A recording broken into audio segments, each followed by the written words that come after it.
సనాతన బంధువులందరికీ నమస్కారం. నా పేరు చేతన పులిశెట్టి. సంపూర్ణ వాల్మీకి రామాయణంలో బాలకాండలో 2వ సర్గములోని విశేషములను తెలుసుకుందాం.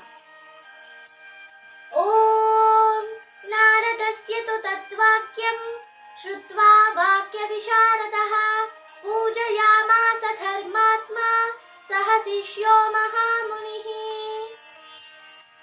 అంటే తపశ్శీలుడు, వేదాధ్యయన నిరతుడు, వాక్చతురులలో అగ్రేసరుడు అయిన నారద మహర్షుల వారు వాల్మీకి మహర్షుల వారికి ఉపదేశించిన సంక్షిప్త రామాయణంలోని విశేషములను విన్న తరువాత వాల్మీకి మహర్షుల వారు పరమానందంతో ఆ దేవర్షిని విధిగా పూజిస్తారు. వాల్మీకి మహర్షుల వారి నుండి పూజలను అందుకున్న తరువాత నారద మహర్షుల వారు ఆకాశ మార్గంలో వెళ్ళిపోతారు.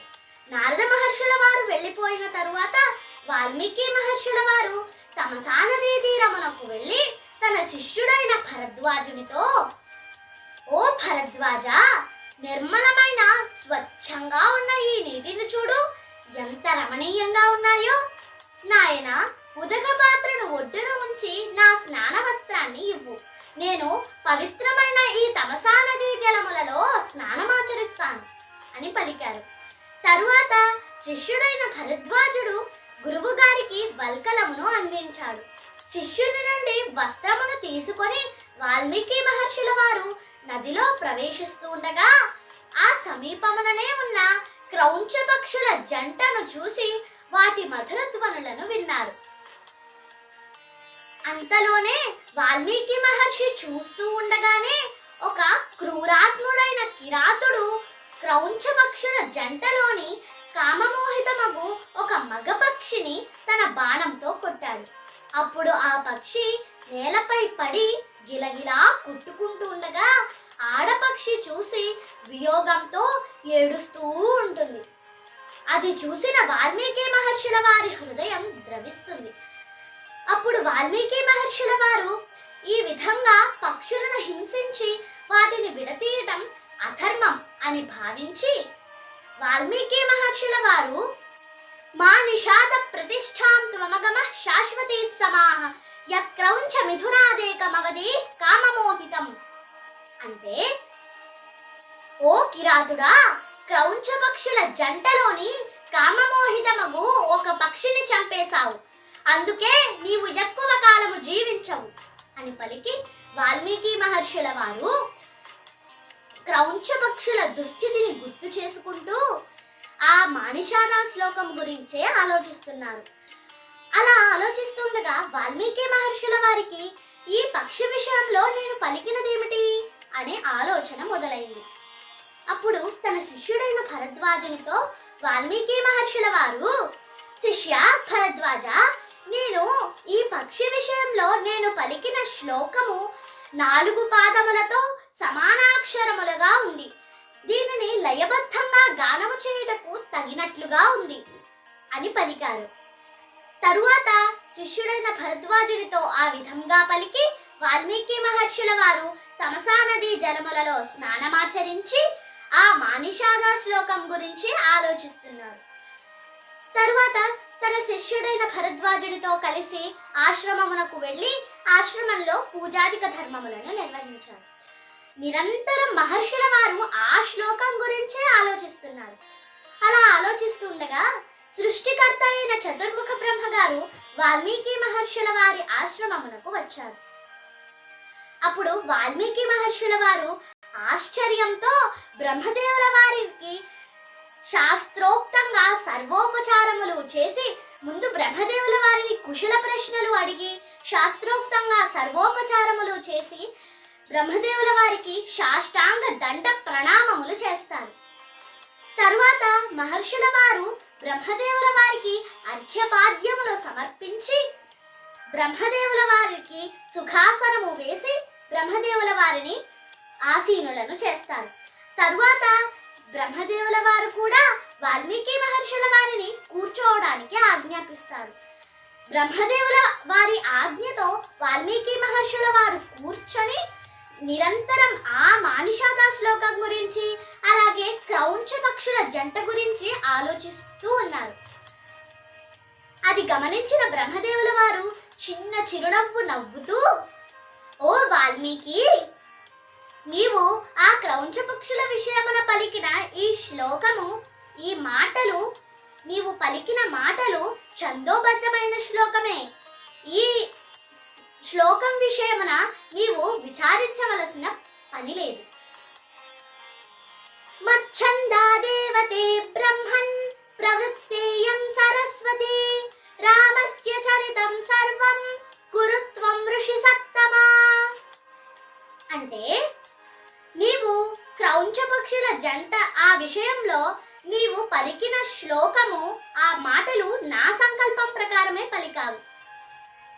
కాబట్టి నీవు శ్రీరాముడి చరిత్రను ఈ ఛందస్సులోనే రచించు. శ్రీరాముడు ధర్మాత్ముడు, ప్రజ్ఞాశాలి, మేరునగధీరుడు.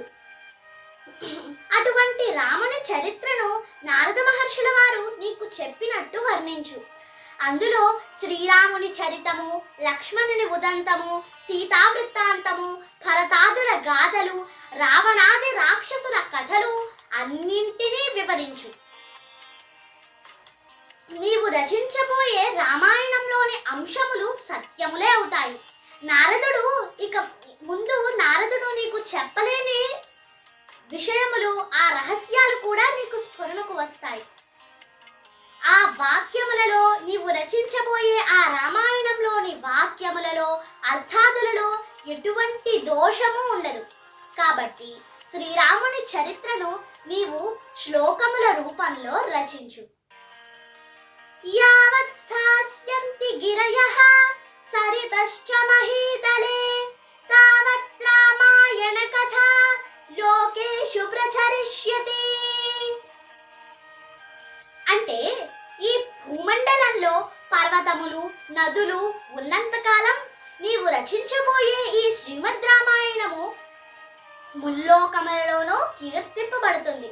ఈ శ్రీమద్ రామాయణము శ్లాఘింపబడినంత వరకు నీ కీర్తి ప్రతిష్టలు ముల్లోకములలోనూ వ్యాపిస్తాయి అని పలికి బ్రహ్మదేవుల వారు అంతర్ధానమవుతారు. తరువాత వాల్మీకి మహర్షుల వారు, ఆయన శిష్యులు అందరూ కూడా ఈ మానిషాద శ్లోకమును అత్యంత ప్రీతితో గానము చేస్తూ ఆనందమును పొందుతారు. తరువాత వాల్మీకి మహర్షుల వారు, నేను శ్రీరాముని మానిషాద శ్లోకము అత్యంత ప్రసిద్ధికెక్కినది, శోకమే శ్లోక రూపమును పొందింది. వాల్మీకి మహర్షుల వారు, నేను శ్రీరామ కథను, రామాయణమును ఇటువంటి శ్లోకములలోనే రచిస్తాను అని సంకల్పము చేశారు. ఈ శ్రీమద్ రామాయణంలోని మానిషాద శ్లోకమునకు ఇంకొక అర్థంగా పండితులు ఏమన్నారంటే, దుష్ట రావణుణ్ణి సంహరించి రామా, నీవు జగత్ ప్రసిద్ధుడవయ్యావు, నీవు చిరస్థిర కీర్తిని పొందితివి అని పలికారు. అలాగే ఈ శ్లోకమునకు ఇంకొక అర్థంగా, మరొక అర్థంగా ఈ శ్లోకంలోని ఒక్కొక్క పదమును వివరించి విశ్లేషించారు.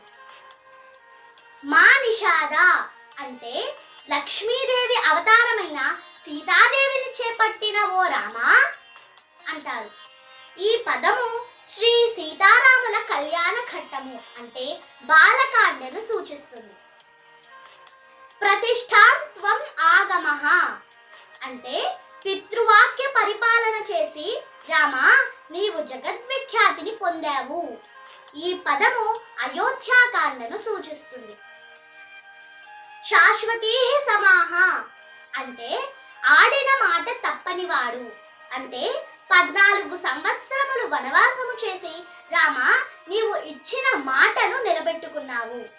ఈ పదము అరణ్యకాండను సూచిస్తుంది. క్రౌంచ మిథునాత్ అంటే కుటిల ప్రవర్తన గల వాలిని వధించావు.